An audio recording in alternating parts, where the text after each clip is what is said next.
Shari'a, zan ki karɓi alawa. Zan baka alawa. Ke? Na za ki je? Abdul ya ce zai bani alawa. Kada ki kuskura na sake ji wani ya kira ki ko a cikin gidan nan ko ba a cikin gidan nan ba kin je kin same shi a ɗakin shi. In ko na kama ki sai na yi miki horo mai tsanani. Kin ji kam?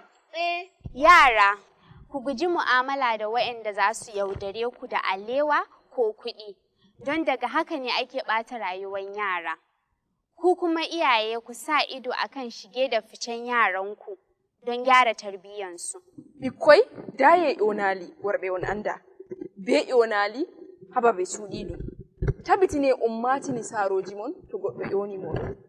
Onon bo saro en ɓiɗɗo ƴonitira moɗon. On hoyna lele dow ɓiɓɓe mon famarɓe. Allah faabu en, reenu en be masibo.